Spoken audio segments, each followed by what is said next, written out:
शबाब को ऐसा लगता था कि ज़वार शाह उसके बगैर किसी से मोहब्बत कर ही नहीं सकता, वो उसके इश्क में इतना मुब्तला है। लेकिन जैसे ही निहाल आई है, उसका बदलता रवैया देख के ज़वार शाह का अब शबाब को ये शक होने लगा है कि लगता है मेरे ख्वाबों का जो महल है वो अब जल्द ही क्रिची क्रिची हो जाएगा। अस्सलामुअलैकुम। ड्रामा सीरियल डायन की आने वाली के साथ बहुत ही ज़्यादा धमाकेदार होने वाली है।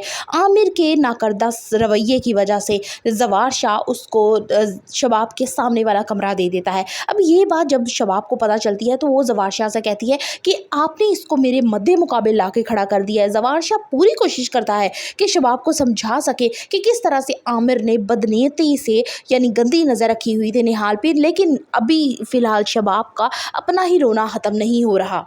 आमिर उसी दिन का गायब होता है जिस दिन ज़वार शाह के सामने आमिर की असलियत खुलती है, लेकिन आमिर को ज़वार शाह के लोग पकड़कर उसके पास ले आते हैं। यहाँ पे ज़वार शाह उससे पूछता है कि तुम्हारी जुर्रत कैसे हुई, तुमने मेरे घर की इज्जत पे आंख भी रखी। ज़वार शाह को ऐसा लगता है कि अगर वो अपने घर वालों को एक शटअप कॉल देगा तो घर वाले रुक जाएंगे, लेकिन ऐसा बिल्कुल नहीं होता।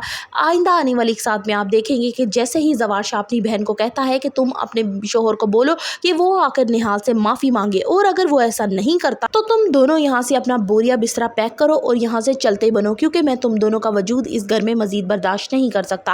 अब यहाँ ज़वार शाह ये बात भूल गया है कि उसकी बहन और बहनोइयों को इस घर की आदत हो चुकी है, ऐशो इशरत की आदत हो चुकी है, और जो भी उनकी लग्जरी लाइफ में रुकावट बनने की कोशिश करेगा, चाहे वो निहाल ही क्यों ना हो, वो रास्ते से हटा देंगे। निहाल के हक में ज़वार को यूँ बोलता देख के ज़किया फोजिया के साथ साथ शबाब भी बहुत ज़्यादा शॉक्ड हो जाती है। वो ज़वार शाह को समझाने की कोशिश करती है कि ज़वार तुम जानते हो कि ये तुम क्या करने की कोशिश कर रहे हो, इस लड़की के बाप ने तुम्हारे भाई का कत्ल किया है और तुम इसके साथ हमदर्दियाँ निभा रहे हो।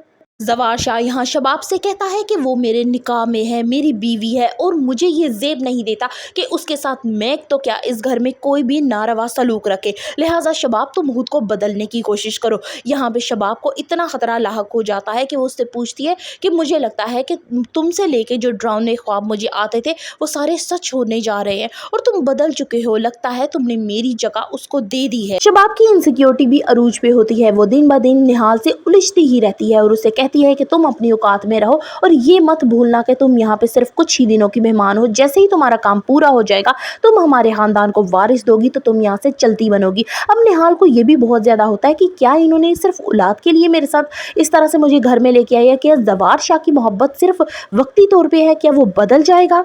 जैसे ही शबाब अब निहाल को जलील करती है, ज़वार शाह निहाल की ढाल बनकर उसके सामने खड़ा हो जाता है, और यही बात शबाब को बहुत बुरी लगती है कि क्यों इस तरह से किया जा रहा है, मुझे इग्नोर ज़वार शाह क्यों करता है। बहुत जल्द अब निहाल ज़वार शाह को बाप बनने की खुशखबरी देने वाली है। ज़वार शाह की मोहब्बत पाकर निहाल में थोड़ा बदलाव आने लगता है। यहाँ नूरी बराबर उसका साथ देती है, उसे लगता है कि जैसे वो उसकी बीवी है और मुकम्मल हक है उस पे, लेकिन वो ये नहीं जानती कि राह की रुकावटें अभी बहुत सारी हैं इस घर में। हुनैन शाह का कत्ल, उसके बाद घर से बेइज्जत करके निकाले जाना, ये चीज़ ज़किया और फोजिया को इतना ज़्यादा गुस्से में मुब्तला कर देंगे कि शायद ये गुस्सा निहाल की जान लेकर ही ख़त्म होगा। निहाल को भी अब ऐसा लगने लगा है कि ज़वार शाह के होते हुए उसे अब कोई कुछ नहीं कह सकेगा, ना वो बेइज्जत हो सकेगी और ना ही वो इस घर से निकाली जा सकेगी। लेकिन ये सब कितनी देर चलेगा। क्या निहाल के माँ बनने की खुशखबरी निहाल के कदम इस घर में मजीद मजबूत कर देंगे, या शबाब उससे मतलब निकलवा कर घर से बाहर निकाल देगी, क्या होने वाला है। For the further reviews of डायन kindly subscribe my channel and like the video.